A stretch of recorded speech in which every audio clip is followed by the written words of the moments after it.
Hey, this is Sesh. Welcome to another lesson in data structures and algorithms. This one is on graphs, in which I will introduce you to the kinds or types of graphs we often deal with in computing applications.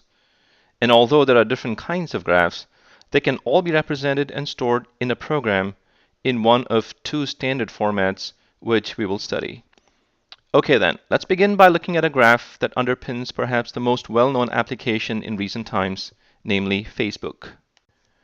Sarah is friends with Sam, who is friends with Mira, who's friends with Jane, who is friends with Maria. Sarah is also friends with Ajay, and Sam is also friends with Sean. There is another group of people that's not connected to the first. Here, Rahul is friends with Sapna, who is friends with Rohit. What we've drawn is a graph that represents friendships in Facebook.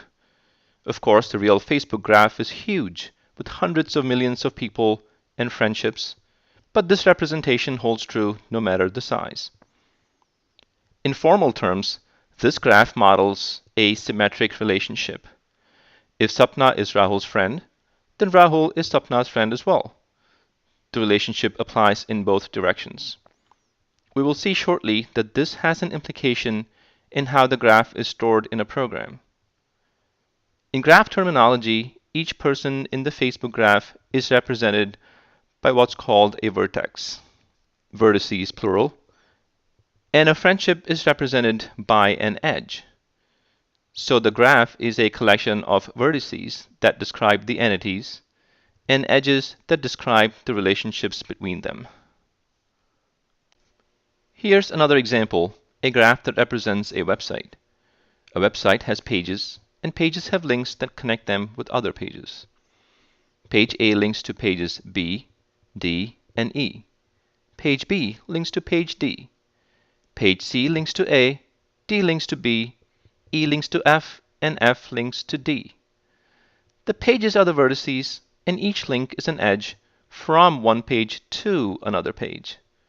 In other words, each edge is unidirectional, unlike the Facebook graph where the edges are implicitly bidirectional, since friendship works both ways.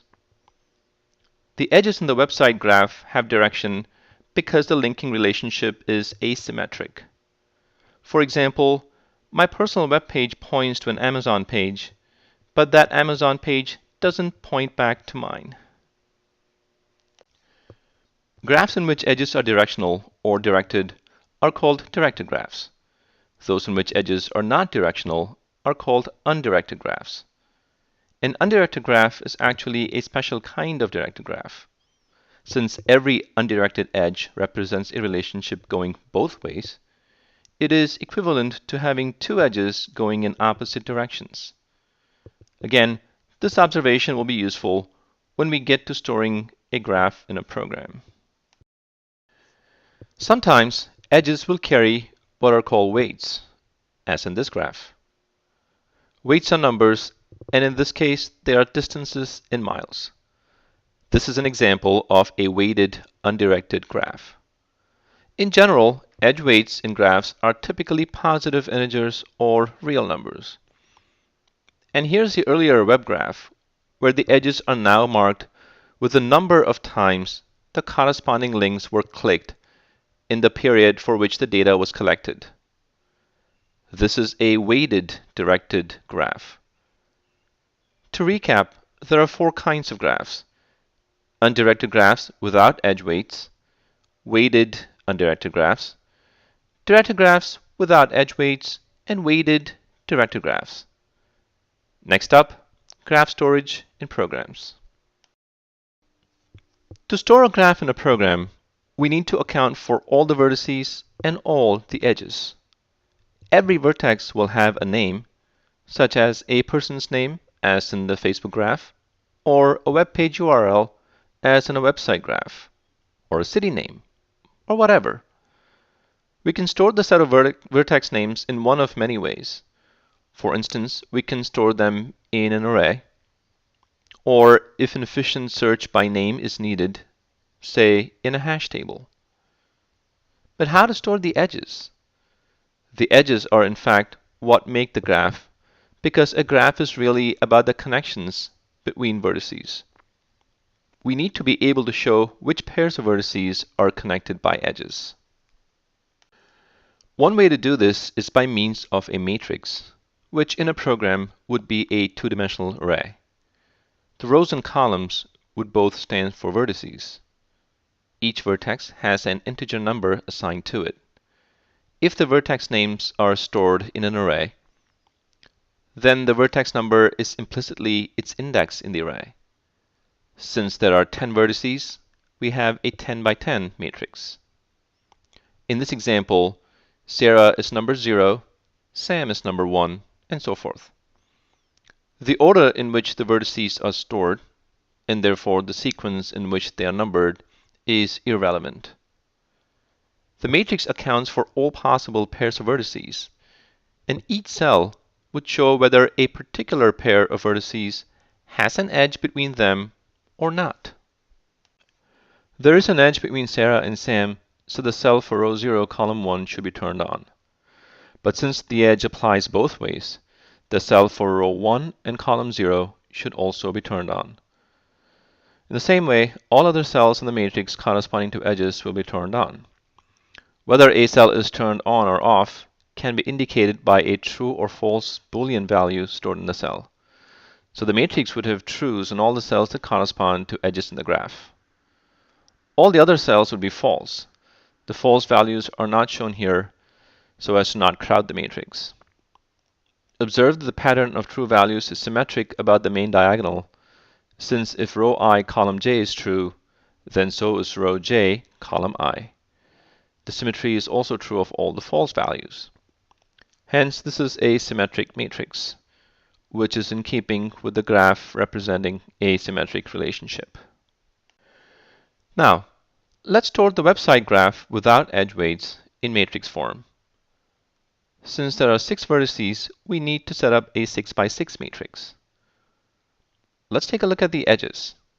Page A has an edge to page B, so we fill in a true in row 0, column 1.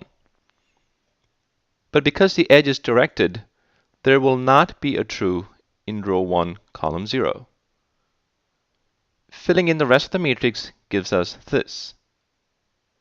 The matrix is not symmetric as expected because the graph represents an asymmetric relationship. In these two examples, we've used a Boolean matrix since the edges don't have any weights on them. However, if the edges do carry weights, we can use the edge weight numbers in place of the true values. For the false values, we can use any number that is not a legal edge weight. So for instance, a value of -1 could be used to show the absence of an edge for any graph whose edge weights are positive. Earlier, we saw the graph of cities and distances between them. Again, since there are 6 vertices, we would need a 6 by 6 matrix to store this graph. This matrix is then filled in with the distances at the appropriate cells. The cells for the pairs of vertices that don't have edges between them carry -1 values. Observe that this matrix is symmetric because the distance relationship between a pair of cities is a symmetric relationship. It works both ways. In graph vernacular, this matrix is called the adjacency matrix because it lists all the vertices that are adjacent to any vertex. For instance, Chicago and Atlanta are adjacent to Newark because they are one edge away. The term neighbor is alternatively used to refer to vertices that are one edge away. In the adjacency matrix in row 0 for Newark, the distances to Chicago and Atlanta appear in columns 1 and 5. Row 0 is set to hold the adjacency list of vertices for Newark with -1 for the whole or absence of edges. The columns also hold adjacency lists. So for instance, column index 2 for San Francisco shows that Chicago and Los Angeles are adjacent to it.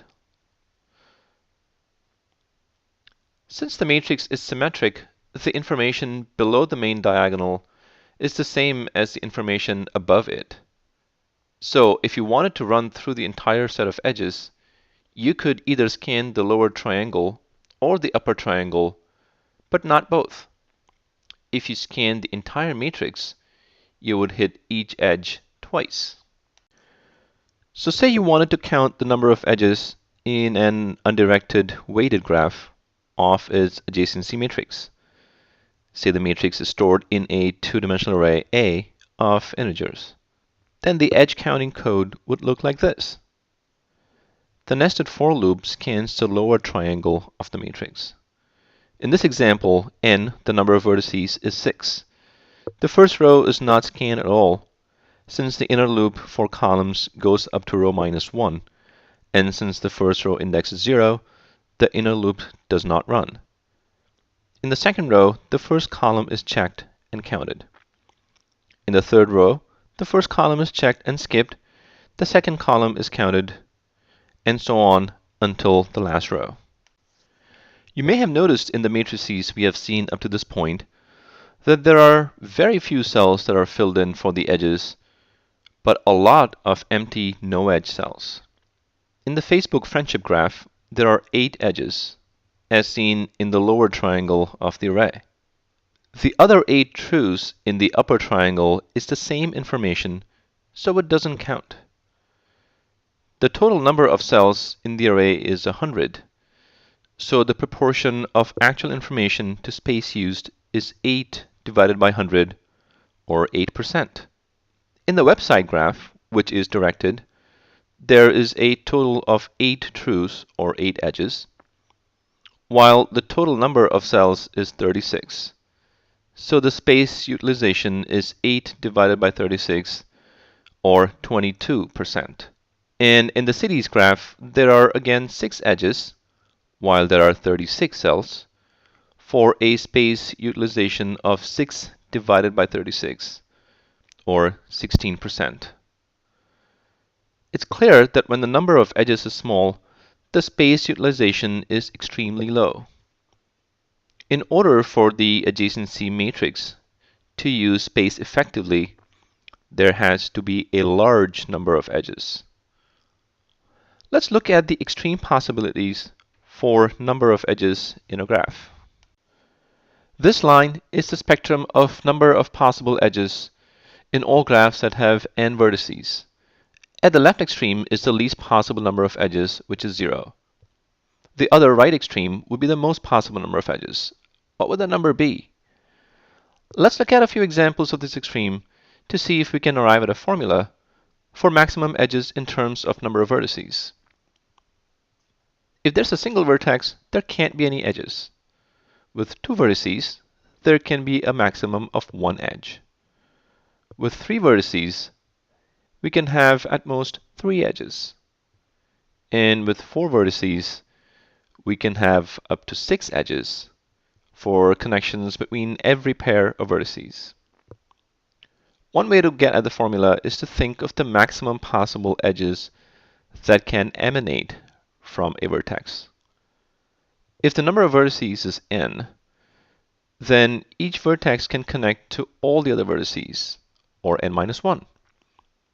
So the maximum total number of emanations is the product of n, the number of vertices, and n minus 1, the maximum emanations per vertex.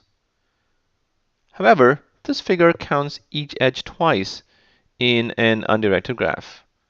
First from one endpoint vertex, and then from the other endpoint as well. So for the 4 vertex graph, plugging 4 for n in this formula gives us 4 times 4 minus 1, which is 12. But the number of edges is 6. So we need to divide this figure by 2 for the correct formula. In a directed graph, the maximum number of edges would simply be n times n minus 1, since each emanation counts for only 1 edge. These extremes basically set up a gradation, on the left end of which we have what are called sparser graphs, and at the right end of which we have what are called denser graphs. If the graph tends to be denser, there is increased space utilization with the adjacency matrix, and it is a good storage scheme. But if the graph tends to be sparser, there is decreased utilization of space. In practice, most graphs tend to be sparse. For instance, Facebook has about 1 billion members. On the average, say each person has about 300 friends. This means in the adjacency matrix there would be 300 trues in each of the 1 billion rows for the members, for a total of 300 times 1 billion, whereas the matrix would need 1 billion squared amount of space. The space utilization is therefore 300 over a billion, which is minuscule. Actually, as we saw before, it's really 150 over a billion, since each friendship edge gets counted twice, which makes the utilization even worse. If you think about the graph for the World Wide Web, you run into a similar situation. There are billions of web pages, but any single page points to a few hundred other pages, if so. What this means is, for most real-world applications, the adjacency matrix is not a good choice. However, there are some niche applications where the matrix is in fact useful, typically when memory is not an issue, and when operations that result in random access into the array happen very often. In a follow-up video, we'll look at a much more space-efficient alternative to store graphs. See you then.